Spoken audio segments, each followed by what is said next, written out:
because of the narrowness, many accidents take place in this region. For example, 60 such incidents took place in 2015 only. A number of that is expected to grow as traffic through the strait increases each year, because every country is growing with the passage of time. Like for example, China is very exponentially it is growing economy, and by 2030 it is going to be the number one economy. Japanese are the fourth largest economy. South Koreans are also $1.5 trillion economy. India is also, close to $3 trillion economy. United States of America is number one economy, close to 19 trillion. So basically, the many major powers countries, the European countries as well, they are improving and their economies are improving. So more when more trade takes place in this region, so more and more merchant ships pass through this region, automatically there will be chances of collision and clash. Strait is one of the world's busiest, strait, and nearly 100,000 vessels pass through it each year. So this is a big amount of transportation, accounting for about 1/4 of the world's trade in goods. So such type of activity is obviously very serious, and if any disruption takes place in this region, it is going to impact on the global economy. So let's quickly now analyze the importance of Strait of Malacca, according to International Energy Agency, which describes the Malacca Strait as one of the 6 choke points or narrow channels along widely used global sea routes. So this is one of the narrow channel or choke point, which I told you before. They are a critical part of global energy security due to high volume of oil trade through their narrow straits. For example, there are other narrow straits, Strait of Hormuz, Bab el Mandab, then you got Suez Canal, and many others are also there.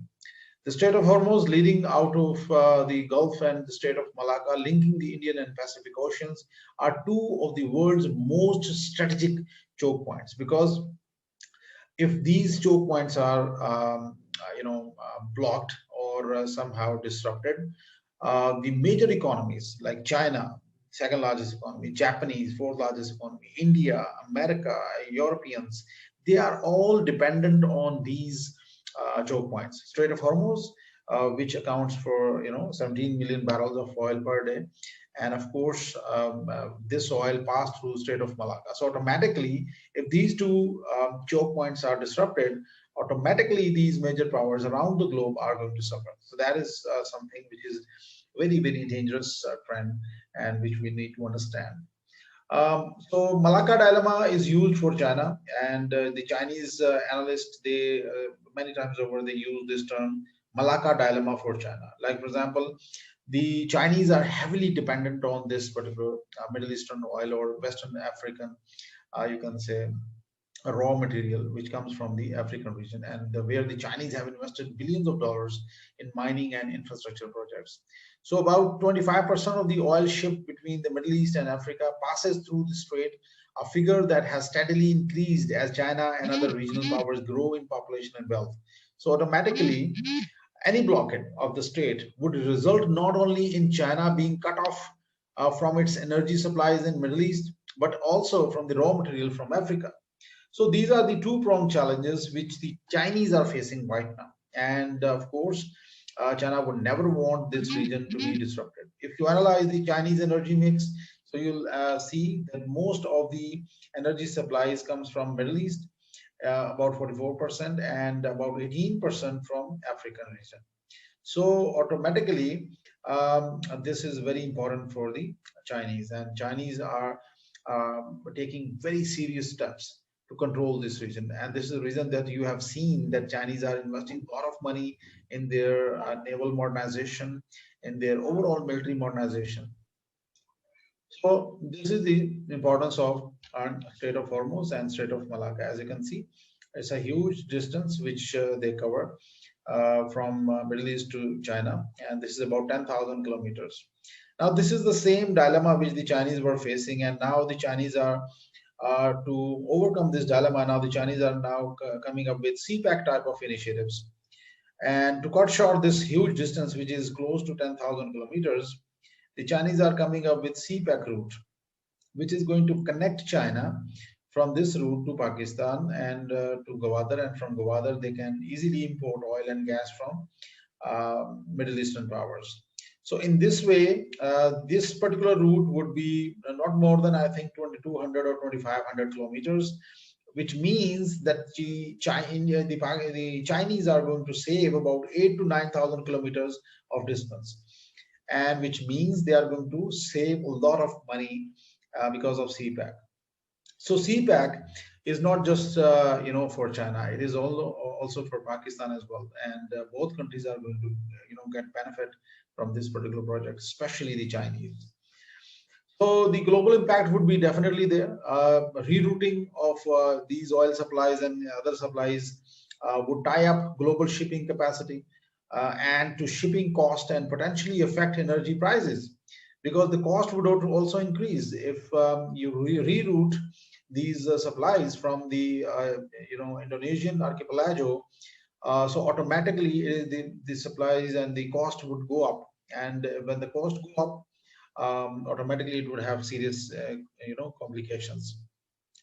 The other routes are Sunda Strait and these Lombok Strait, but it is going to entail a lot of cost if this route is blocked. So these countries can use this particular strait as well, but it is also very narrow.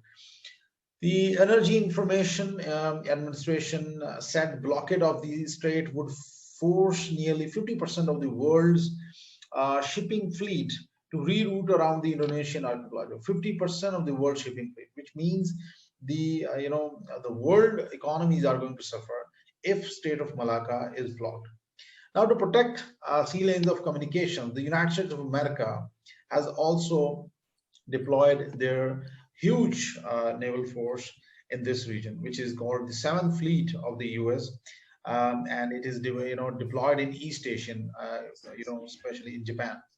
The US providing security guarantees for its regional allies like Taiwan against the Chinese invasion, South Korea and Japan against the North Korean aggression missile threat, as well as its Southeast Asian allies against Chinese territorial claims in South China Sea. So basically, America is there in this region just to protect Japan, North Korea, and Southeast Asian countries from the Chinese and North Korean aggressive behavior. And this is the reason that the United States of America maintains it's one of the largest forward deployed US fleet, the Seventh Fleet in Yokosuka, Japan.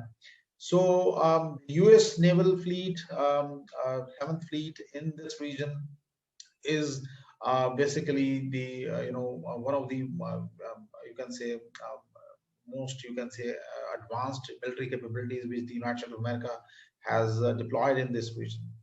The Seventh Fleet is headquartered in Japan, of course, and it is the largest of the forward deployed US fleets with 60 to 70 ships and 300 aircraft and 40,000 naval personnel. So basically, it's a huge force which is there. So this particular aircraft carrier is also going to have other group carriers and carrier strike group 5 led by the US Ronald Reagan aircraft carrier, Air Force B-52, Stratford Fortress, and these are their bombers, long range bombers. And of course, their naval FA-18 Hornet aircraft. These are the fifth generation aircraft and highly sophisticated aircraft for offensive operations. So this is the power which the United States of America has got in this region. But let me tell you that this power has no comparison with the Chinese military capabilities in the region.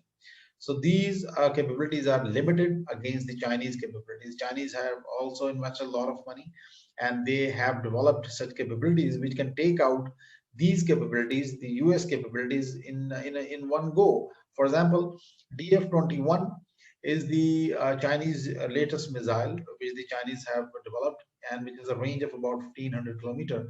Now, DF-21 is anti-ship missile basically, and it can take out the aircraft carrier. This is the aircraft carrier of the United States of America. They can take out this aircraft carrier in one go, in one strike. So this is the importance of military capabilities of the China.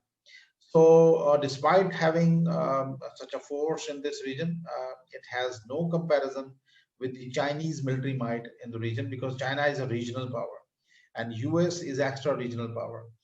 They have got only one base in this region, and this is their forward base with 60 to 70 ships.